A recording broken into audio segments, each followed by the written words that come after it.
Welcome to Peak Personalities. This is a series we'll be doing bi-weekly with me and Nathan. The concept will be going by one series at a time, talking about some of our favorite moments, about a variety of characters, and for now, we're covering Bleach. Alright, what's going on, everyone? It's me and X, and today we're going over our next character. You want to give your opinion on who you think I picked? I have to give a guess out of the 200 some characters in the manga. Yes. It's not like you did a lot of research on a Schutzstaffel, so I feel like it's a Schutzstaffel character, or at least a Quincy, so I'm gonna guess a Bambietta. Man, that was a good guess. But no, I'm actually doing the embodiment of raw power and unrestrained violence. One who you would call a self-proclaimed demon, Kenpachi Zaraki. He is a straight brawler and brute, and your typical cliche, I guess, where he's just like that big, strong, stupid character that's just all power and no skill otherwise. We see that Kenpachi go through a lot of growing throughout this series. We learn not just about him, but what it means to be a Kenpachi. He really embodies that title really well.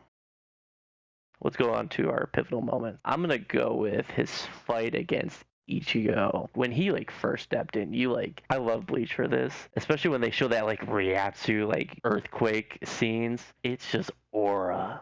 That's like showing aura without having to Kurama chakra from Naruto. Kenpachi got hella hyped up by Gikaku, and I think Yoruichi also says you don't want to fuck with that guy. Kenpachi's Jay chilling on that one wall, and Ichigo's like, "What the hell is this pressure?" And then they're like, "Okay, let's just try to walk through it." And he's like, "Did I just get stabbed?" It was just his killer instinct from Kenpachi. While he's just still on top of the tower, Ichigo thinks he's just getting stabbed from behind. This really introduced a lot of people to this guy. They're like, oh, this guy's a beast. Who is he? The minute you look at him, he looks crazy. He's got spiky hair with little beads at the end. He has a jagged long sword, and he's telling Ichigo yeah, cut me, make this a fight. It's pure battle driven. I think it perfectly showcased early on of who Kenpachi is and what it means to be a Kenpachi. And I think it was a good moment for Kenpachi just to let loose a little bit, because at that point in the series, it's fair to say he was not challenged at all by anything else. And it's insane that it's he's this kid's literally got me hungry to battle again. Good. Next one's gonna be. No, I have a completely different pivotal moment for this guy. Go ahead, show me what you got.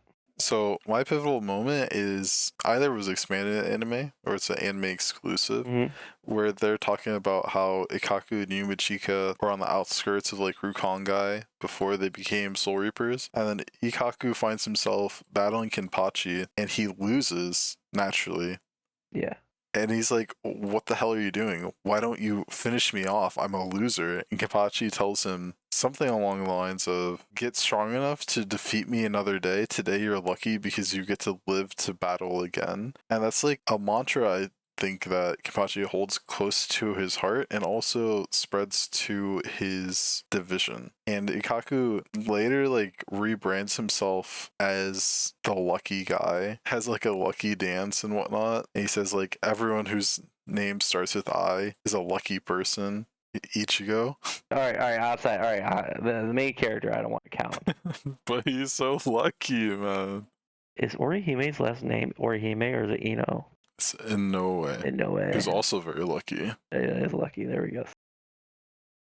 We're going to our strong character moment. When the Thousand Year Blood War came, right, we're like, oh yeah, Kenpachi's going crazy. He's slaying these freaking Quincy's, has them hanging on by a stick, basically, and he flings them off, and he looks at Yuha. It's not even Yuha, and he gets waxed. You just seen the graveness of that arc and just how dark it really was at the beginning of wow, the Soul Society's getting wrecked. And Unohana mystery about her where she's like, okay, yeah, I got some work to do. And during that fight between Kenpachi and Unohana, he's learning what it means to be a Kenpachi. Unohana just showcasing him that you are literally been holding yourself back for years. And I love how the anime did it, where they showed in the manga did this too, where they just see a skeleton of himself. There's a lot of symbolism that can go here, but it just shows that his joy of battle, his greatest joy, because he's been suppressing himself so much that now he's just learning to let loose, and now he's getting a major amp, and then he finds out, the name of his Shikai, and I just don't think there's a better character moment in the series once you got one.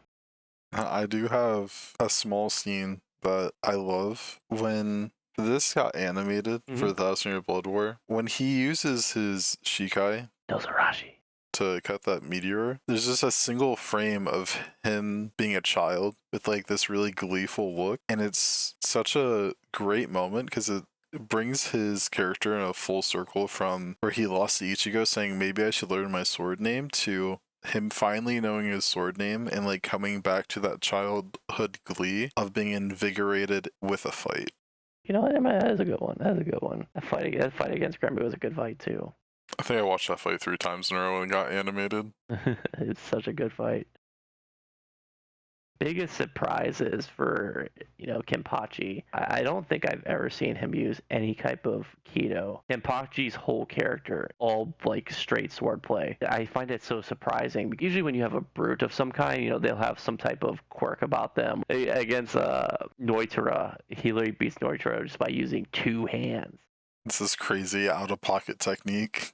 Literally, and it's like he's like, oh yeah, I'm gonna use 2 hands now, and he just slices them down. And like, that's probably my like surprising thing for him is that like Kupo really stuck to that the entire series, and I mean the entire series, which I'm fine with it because it fits his character so well. You got a biggest surprise from Kenpachi? It's actually right around there. My biggest surprise for Kenpachi is when he materializes through the sand, basically, and then stops that hoof from crushing Ichigo to death. I just like, oh shit, I didn't know they sent people and I didn't know he was here. Because I think he deliberately chose Kenpachi to be the first captain to be shown to rescue everyone in Wake Window. And I would say that was the most surprising thing for me regarding Kenpachi. I think it was a solid choice too. Yeah, I think at that time, the only other captain that would probably have been more popular was Toshiro. He was very popular with the Japanese audience. He was. And then now that there's so many characters, he's like not top 10, but back with the Soul Society arc, he was, I think, top 5. Yeah, I don't know why. I think it was like the young girl population. I have no idea what was the kink with him, especially when the Thousand Year Blood War comes. Oh my gosh, I didn't hear the end of that for years. Bro, the internet's going go crazy when he goes Bankai. Man, it's gonna be literally all Twitter. I'm like thought people were geeking over JJK freaking characters. Like, Hitsu guy is gonna make girls go crazy, especially in his little adult form. Peak moment. I don't want to cheat again, but I'm gonna pick his fight against Unohana again because it really was a defining moment for his character. I mean, I guess his Bankai is another one. He kind of just becomes like a savage beast. That's fine too. The thing is that fight doesn't lead anywhere after he goes Bankai anyway, so that's why I'm not picking that one. But I just love that this fight again, like it just really brought him down to his bones, figuratively and literally. There we go. And yeah, I don't know. I think that's it. I think that's just his peak moment for him. Nah, there's a better moment. My peak moment for Kenpachi was when he lost to Ichigo. He just became one of the gang and he's like toting Orihime around and he's like, you'll help me find Ichigo. And she's like, yeah. And the next thing you know, Komamura and Tosen show up and you're like, bro, what the fuck are you doing with the Ryoka? You are toast, my guy. And we just learned what Bankai was like the chapter or 2 before that with, Ichigo started doing his Bankai training. We saw Mayuri use his Bankai and Uryu shooting the best arrow he's ever shot. And then we're just like, okay, well, we know Kenpachi's powerful, but he kind of lost to Ichigo without a Bankai. Now you're telling me he's going to be facing 2 Bankai at the same time? There ain't no way. Then he breaks Komamura's helmet, takes him out of the fight. He doesn't even have senses, and then he defeats Tosen as well. You're just like, how the hell did Ichigo even beat this guy? Like, let's be real. Soul Society arc Ichigo's kind of busted. The scaling that he's like jumped is kind of insane. But I totally forgot about that because that is such. I remember laughing when I seen that. I was like, oh yeah, Kenpachi's one of the bros now. He like takes on 2 captains, and I wouldn't call them pushovers too. I would not call Tozen a pushover. Komamura. But no, that was a good one. Okay, yeah, thank you. My favorite thing about Kenpachi, I really like how Kubo kept to his character. It can become a kind of a cliche that some characters are like a total brute, like, again, Naruto, Guy Sensei is kind of like overly confident Chad that's, always will win, but Kenpachi really just like holds to that. I like just want a strong fight. It's confidence that he just loves battling. And he doesn't, and that's what I really like about him. Brawlers are kind of like, some people think they're kind of simple, but he's like one of the rare cases where being a simple brawler has some really deep meaning for him. It really makes up who his character is, aka Kenpachi, and that's why I really like. That's my favorite thing about him. I think my favorite thing about him is that hidden depth. One of the things that really highlights it is his rivalry with Byakuya. Like, Byakuya is aristocratic, he's literally nobility, and he just constantly looks at Kenpachi as common folk trash. He's a dumb brute, but Kenpachi has a lot of innate intelligence that people don't point out. No, they don't. And one of those great instances is he's dealing with Gremmy. And Gremmy's ability is to anything he imagines can become reality. And when you hear that sentence, you would think that Gremmy has the ability to basically win any fight so long as he has the mental fortitude too. And Kenpachi finds all of the weaknesses with his powers and limitations. And Gremmy doesn't pull like a Rose moment in that fight. He literally gives him one sentence, and Kenpachi just uses his context clues to figure it out. Because Gremmy splits open the floor, Yachiro falls down, and he's like, her bones are cookies. So then he tries to smush her, and Kenpachi somehow goes down there, gets her out. He's like, yeah, her bones aren't cookies, bro. What was that about? And then he successfully guesstimates that he has to keep everything he imagines in the forefront of his mind for it to continue to be the case. And that's why, like, when he creates enemy that he makes Yachiro fight, I think that's the only thing he has going on at that time is that fake person. Yeah, I think they're really. I think they were called like Omegas or something, like Omega or whatever. I don't know what it's called. Oh, he has such a weird name. But he only can create like one convincing imagination at a time. If he tries to do more than two, he usually cannot keep it going.